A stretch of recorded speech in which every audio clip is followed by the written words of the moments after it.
What's up, everybody? Welcome into Pickup Sports Talks Around the League series. Today, we're going to be jumping into the NFC North as our first edition of this series. I'm Spencer Stein. And I'm Brandon Schiffman. We're super excited about this series as a whole. We're going to be posting one episode every day for the entire 8 days, so make sure to tune in every day.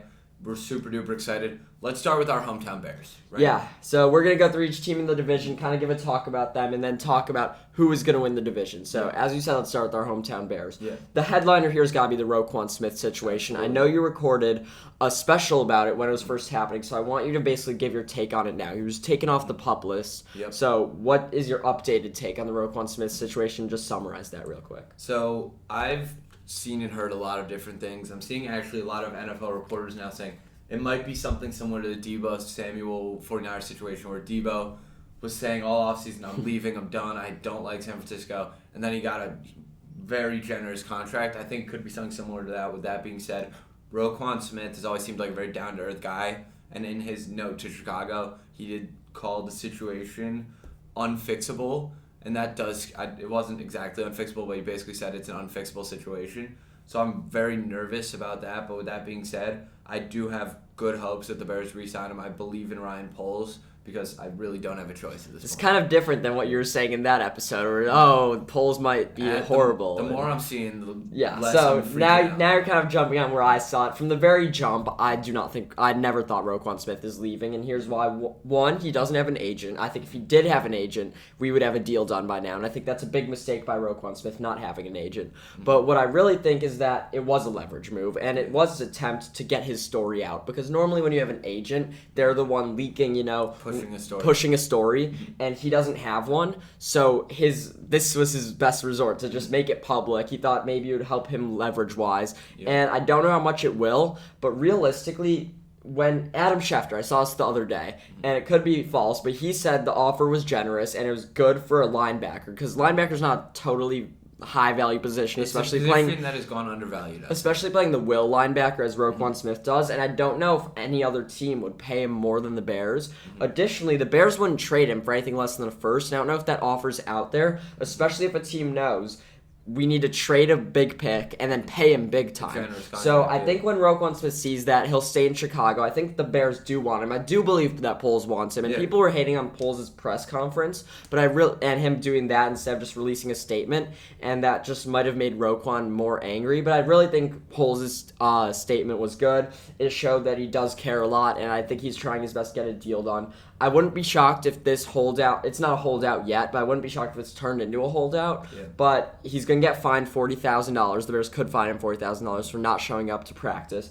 And I think a deal will get done. He'll end up playing this year for the Bears. Yeah, that's definitely the goal because, like I said in my video, he is truly our best player. He's a guy that we're trying to build our defense around, so it'd be a real loss to not have him for the future. So let's jump into the whole team outside of Roquan Smith. I want to start with the offense. Yeah. Luke Getsy's coming in, new offensive coordinator. He's going to be running things in the offense. And what do you think is going to go down on the offense side of the ball, specifically with Justin Fields? Yeah, so everything I've heard from Justin Fields or about Justin Fields in training camp and just throughout the entire spring and summer has been super promising, and that's honestly not super common as second-year quarterbacks. I've heard things such as he's had the biggest jump they've ever seen from rookie to sophomore year. I've heard that the offense is clicking. I've heard that him and Darnell Mooney are now quite literally best friends and go to the gym every day at 7 a.m. That's huge. Don't leave till 1 a.m. All of these things are super duper promising. With that being said, I don't think he's our problem offensively. I think the issue is the line. We built it up in the offseason. We signed Lucas Patrick. Tevin Jenkins is back. We can get into that, but I don't know if we even want to. Tevin Jenkins is back. Like I said, our offensive line, we signed Riley Reif, Michael Schofield. So these are helpful names to bring in. And how about Braxton Jones out of camp, made starting on the depth chart? We're going to have Braxton Jones starting alongside Cody Whitehair on the right side of the line. And Jenkins and Borum, the two O-line picks from last year, are both on the bench, but yet they're fighting for spots. So I actually think the offensive line competition is good. We're moving in the right direction. And I love the Reif and Schofield signings. And right when they happened, I did, because we have a lot of money left over. Yes, we do. And 1-year deals is not going to hurt the cap long term. And it's most important to keep Fields healthy for this season. So I really love those 2 signings. Absolutely. And I love that we have young guys. We're going to give them time to develop. They're not going to be forced in a spot where they're bad. If Braxton Jones doesn't look good, we could take him out and put him back in. So we have so many guys on the offensive line. But I really love Luke Getsy's offensive scheme. And it's basically from what I've heard is that make a good passing offense by showing that you're a good running offense. Absolutely. And they're going to be running play action a ton. They're going to be running RPO a ton. And those are the 2 things that we didn't do last year, Bill Lazor didn't do, and we need to do now. Yeah. Because that's what will really bring out the best in Justin Fields. And Yep. once we prove that he can run, we have a run game, we can open up the passing game. And obviously I love Mooney. He'll be a receiver 1. And long term, we need another good guy. But I've heard great things about Equanimous St. Brown. Pringle. I'm a big fan of Byron Pringle. And Velus Jones still young. I don't think we're going to have a lot out of him. I think he's going to be specialty this year. Yeah. And I do think Pringle is good. I just don't think he's necessarily a wide receiver 2. So St. Brown is kind of our weakness. And because of this, I don't think we're going to win many games. But I think this is a good position for Fields to develop. And that's what this season matters the most. Yeah. When we talk about what the goals should be this year, my only goal is Fields is good and Fields develops and Fields in a position where going into next year, we could say he's our franchise quarterback and maybe he's one of those guys who everyone's predicting, oh, he's going to make a huge leap this year. Like how this year everyone's a big fan of Jalen Hurts, including myself. I think we could put Fields in a position where that's him next year. I don't care about winning games. I'd almost rather lose games, get a good draft pick. Obviously I'm going to be rooting for them.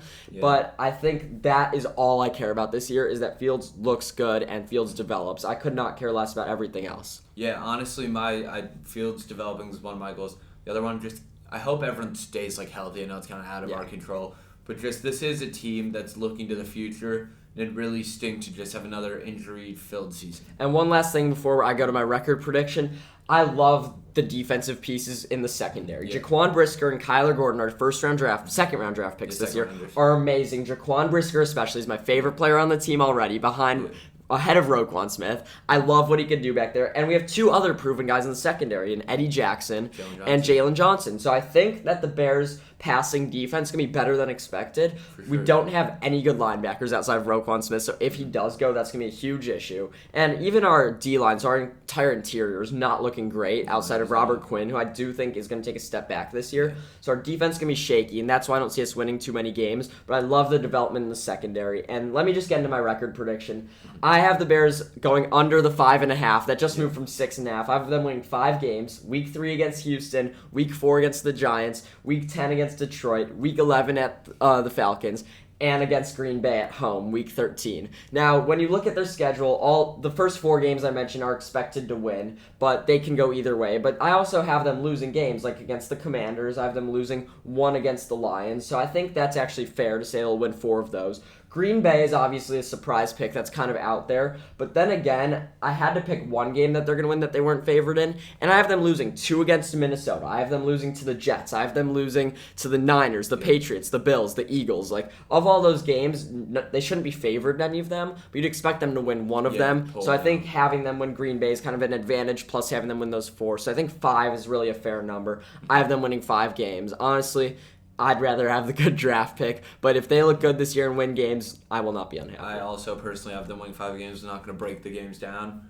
But yeah, similar to you, whether it's the Commanders, we do have a decently easy schedule with, like you said, the Texans, the Giants, the Falcons. Yeah, that's the good thing about the new scheduling. We finished poorly in the division last year, so we get easier schedule this year. Yeah, for sure. So I have them under as well with 5 wins. Got it. So let's move on to Detroit, away from our Bears. Yep. It's really exciting watching them on Hard Knocks, first off. And everyone's going to be a Detroit Lions fan soon enough. Last year we were raving about Dan Campbell, and looking at him more in depthly is just even more incredible. Yeah. And also that Hutchinson video, or just Jamal Williams breaking down the huddle. Awesome. Everything about the Lions is fun to watch this year.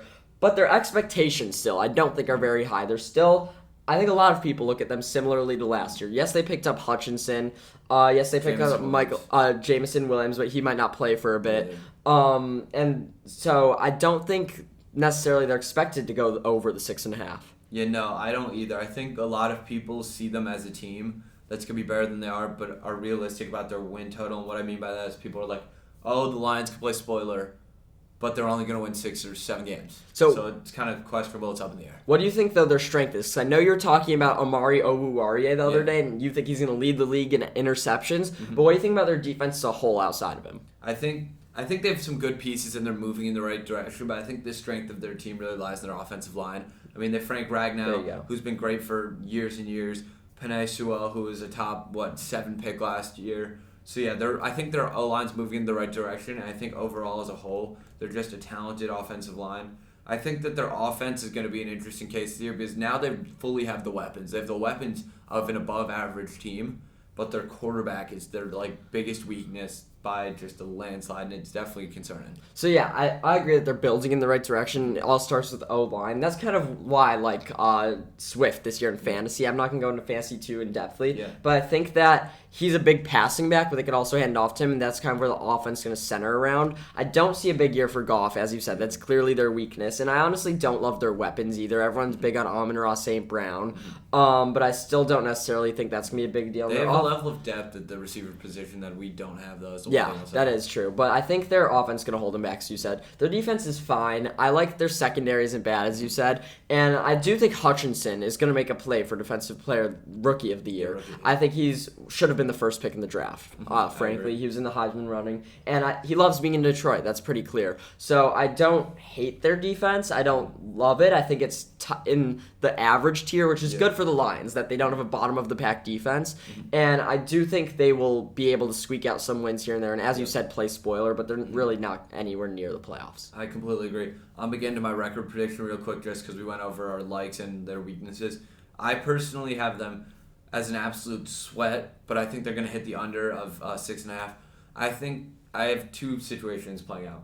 Either they have 6 wins with 3 weeks left and they just choke the last 3 weeks and it's a horrible beat, or they have 5 wins going into week 17 and they finally get that last win. Or they finally get 6 wins, but they just don't beat it. I don't have a world where they beat it, but it's either going to be a really bad beat one way or the other. Yeah, I also have the under. I think they could get up to 6, though, and finish ahead of the Bears. I really think they'll only win 1 game in the division, and that's against the Bears.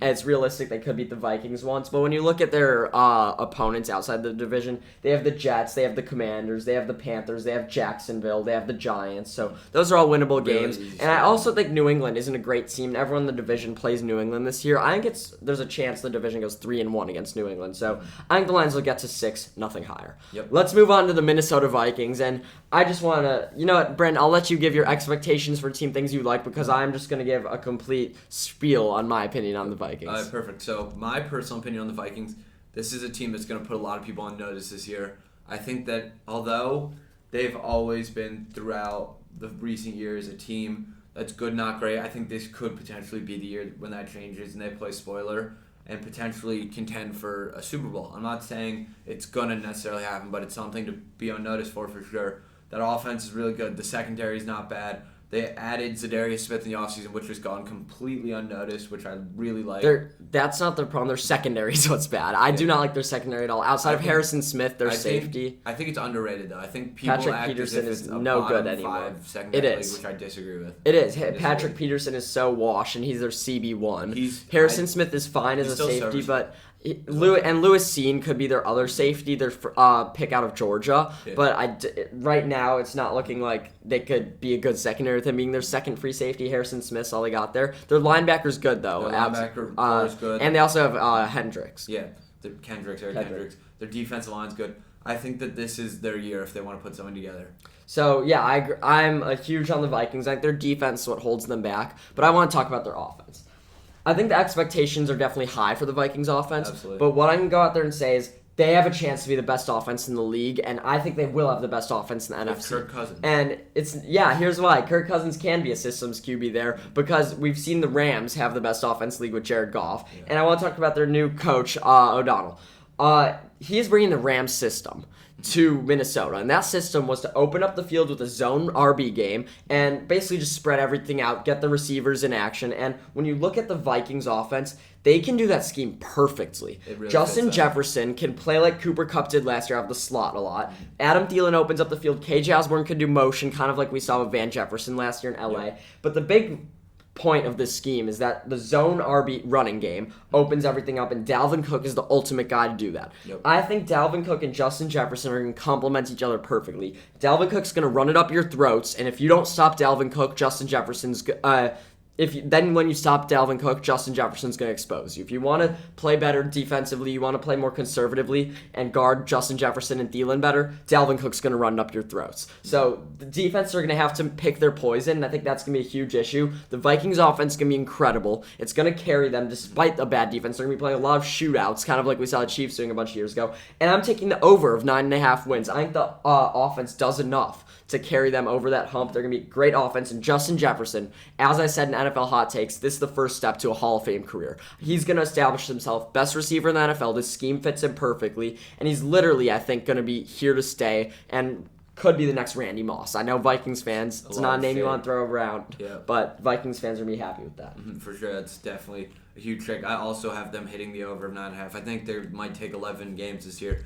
This is a team that you're looking at, and I think there's very few flaws, and I think their execution is going to be top-notch just throughout the season. Let's move on to Green Bay. I want to compare the Vikings to Green Bay because although I think the Vikings' offense is better than the Packers, I think the Vikings' defense is worse than the Packers' defense, and by a bigger amount than their offense is better. Because the Packers' offense, they have weak receivers, but they still have two really good running backs and the two-time MVP winner back-to-back. So I think their offense isn't much worse while their defense just levels above. I know you love their secondary. Yeah, the Packers have the best secondary in the NFL. It's no secret. I mean, they have Jair Alexander, who didn't even play last year, and they still have the best secondary. Yeah. He's top 3? Yeah. Like, in everyone's list. So it's definitely something to just be aware of. My expectation for the Packers, personally, I think that they, I'm just going to say it now, I think they go over 10.5 wins.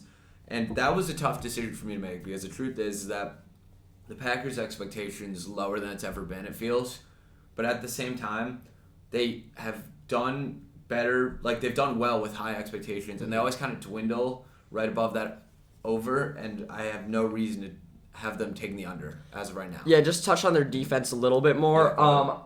They have Jair Alexander, and their other cornerback position, though, there's kind of a battle between Eric Stokes and Rasul Douglas. They both started last year, but it's good that they have three because all three of them have been hurt before, and that could happen again. And obviously, Adrian Amos is one of my favorite players in the NFL, as he was a former Bear. But I do think their receiving core is a huge, huge issue. I think they will lean a lot on having two running backs. I think A.J. Dillon's going to get in the mix more, but Aaron Jones won't necessarily be worse. And Aaron Jones for receiving a good amount. For sure, but I don't like Lazard that much. And as a receiver one, I think he's one of the worst receiver ones in the league. I don't even like his talent that much. Like, I'd take Mooney over him all day. And people don't realize they lost Marquez Valdez-Scantling, too. So it's not like they have a great receiver, too. As you said, though, I think they're hovering right around that win mark. I'm going to predict they go with 10. I'm really worried about that. I think they could get... The thing is, with Green Bay, I think they could get anywhere between 10 and 12. And with Minnesota, they could get anywhere between 8 and 11. Yeah. But yet, I'm going with the 11 for the Vikings and the 10 or the 10 with the Vikings and the 10 with the Packers. I think they're both going to get 10 wins. Due to my predictions, the Vikings would win that tiebreaker and win the division. However, if I'm putting money on anything, I'm putting on money on Green Bay to win the division because I'm a wimp Bear fan that's seen Green Bay dominate forever, and I cannot put all my eggs in Minnesota's basket. Although my records have them both winning 10 games, I think if I had to pick a team to win the division, just separate from this, I'd have to choose Green Bay. But the Vikings have a real shot at winning this division. Yeah, my personal take on it, Packers win the division. Ask me which team goes further in the playoffs, though. Which team goes further? Vikings go further. Okay, I think they're both going to lose in the first game of the playoffs. I disagree. I think the Vikings could potentially go on the NFC's weak, though. I was going to say, I think the Vikings are going to be the team to go on a run of the NFC North, and it's something to be aware of. I mean, it also depends on matchups a lot. Obviously, we don't have either of them getting a bye, so in the first round, we'd see them against teams like the Niners, maybe the Bucks, maybe the Saints, maybe the Eagles, maybe the Cowboys, and I think they can beat any team in the NFC East. I think they can beat the Saints, but if they go against Tampa, LA, or San Francisco, I've got them losing. But just one last word. The Vikings are going to be very, very good, and it still might not be good enough to beat Aaron Rodgers with a weakened receiving core, but this is a big year for Green Bay. We're going to see if it's a lot of Rodgers or if it's all going to come crumbling down. And as a Bear fan, I want to see Green Bay crumble down this year. For the first time ever, I'm going to be rooting for the Purple People Eaters in Minnesota. Go Vikings, I guess, but on top of it all, in the NFC North, my final thing is that Justin Fields has got to play his way. As much as I've been praising him, he's got to prove this year that he can be a franchise quarterback, and that's not set in stone yet. For sure, yeah. Just that you said it pretty well there. Hopefully we have a big year for the Justins in the NFC North. Yep, so everyone, thank you for listening in. Check in tomorrow. We're going to hit another division. We're not going to give it away now, we're not spoiling but it. I'm telling you, these 8 days are going to be great. So thanks for listening in, and football is just a few weeks away. Yep, thanks.